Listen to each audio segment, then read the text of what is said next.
नमस्कार दर्शकों, जय मां गायत्री। पिछले 2 वीडियोस में हमने यह चर्चा करी कि वह कौन से ऐसे कारण हैं जिनसे पितृदोष का निर्माण होता है, और उसके अगले वीडियो में हमने यह चर्चा करी कि वह कौन सी अवस्थाएं हैं या फिर कौन सी ऐसी युतियां हैं जिससे यह पता चल सके कि हमारी कुंडली में पितृदोष का निर्माण हो रहा है। आज की इस वीडियो में और इससे अगली वीडियो में हम यह चर्चा करेंगे कि ये कौन से उपाय हैं और उनमें से भी कौन से सामान्य उपाय हैं और कौन से विशेष उपाय हैं जिससे पितृदोष का शमन हो सके। आइए दर्शकों, इस वीडियो में बात करते हैं कुछ सामान्य उपायों की कि जिन्हें अगर आप नियमित रूप से करते हैं तो आप आश्चर्यजनक लाभ देखेंगे। सर्वप्रथम, अपने घर में दादाजी और पिताजी का विशेष सम्मान करें। अगर वो किसी बात से आपसे नाराज भी हो जाते हैं या फिर आप उनकी किसी बात से असहमत भी हैं, फिर भी उनका आदर करें। शांत रहें, सहनशील बने, उनका आशीर्वाद लेकर चले। अगला उपाय, श्राद्ध पक्ष में अपने घर में श्राद्ध और पितरों का तर्पण किसी योग्य विद्वान से करवाएं।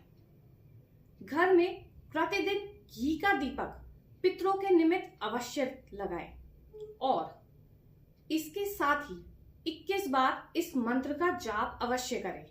ओम पितृ देवताभ्यो नमः। यह मंत्र आपको स्क्रीन पर भी दिखाई दे रहा होगा। आप सभी जानते हैं, हर महीने एक अमावस्या की तिथि आती है।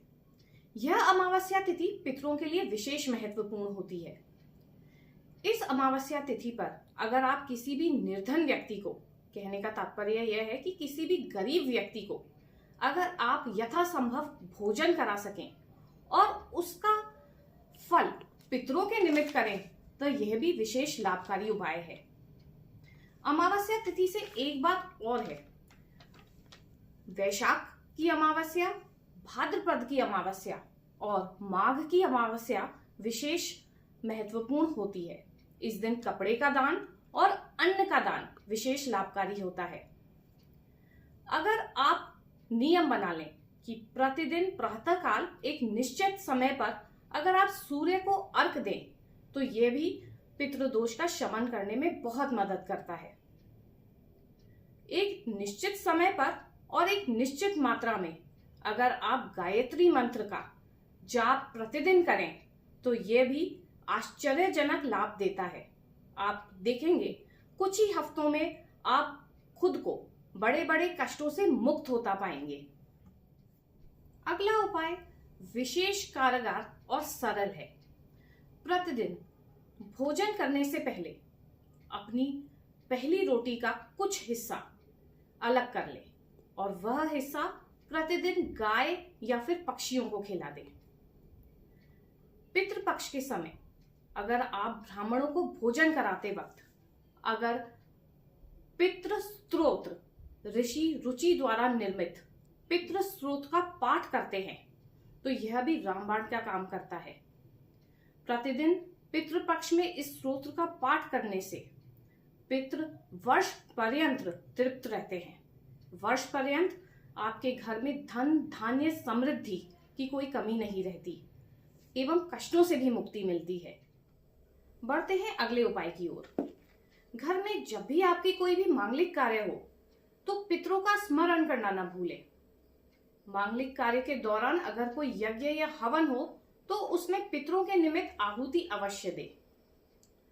इसके पश्चात अगर आप किसी तीर्थ स्थान पर जाते हैं और वहां आसपास की पवित्र नदियों में डुबकी भी लगाते हैं तो पितरों के निमित्त जलांजलि अवश्य दें। तीर्थ स्थानों पे, देव स्थानों में या फिर पवित्र नदी या कूपों में किसी भी प्रकार का धर्म विरुद्ध या शास्त्र विरुद्ध कार्य न करें। चलते हैं अगले उपाय की ओर।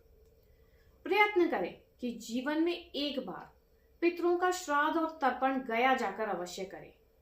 अग्नि पुराण के अनुसार जब भी व्यक्ति अपने घर से गया की ओर कदम बढ़ाता है तो उसे एक एक कदम पर एक एक यज्ञ के समान पुण्य फल की प्राप्ति होती है और पितृ उत्साहित हो उठते हैं।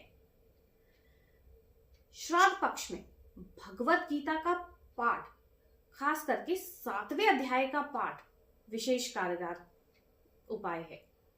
अगर आप पितृपक्ष के समय प्रतिदिन भगवत गीता के 7वें अध्याय का पाठ करते हैं और उसका फल पितरों के निमित्त कर देते हैं तो इससे भी पितृ उत्साहित होते हैं। अगर व्यक्ति बहुत ही निर्धन है, उसके पास पर्याप्त साधन नहीं है कोई श्राद्ध करने के, तो भी व्यक्ति अगर दक्षिण दिशा की ओर मुख करके, हाथ ऊपर करके पितरों से अगर प्रार्थना करे और अपने कष्टों और परेशानियों को दूर करने की प्रार्थना करे तो भी पितृ उसकी प्रार्थना अवश्य सुनते हैं। तो दर्शकों, ये थे पितृ दोष को दूर करने के सामान्य उपाय।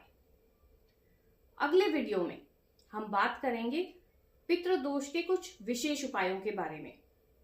अगर आपकी कुंडली में पितृ दोष बहुत ही प्रबल है और आपको इन सामान्य उपायों से भी लाभ नहीं मिल रहा, तो कुछ विशेष उपाय अगले वीडियो में दिए जाएंगे जिसे करने से आपको निश्चित ही लाभ होगा।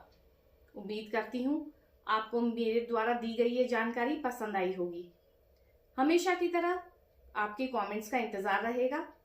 चैनल को लाइक, शेयर और सब्सक्राइब जरूर करें। और हाँ, अगले वीडियो में मिलते हैं विशेष उपायों के साथ। नमस्कार।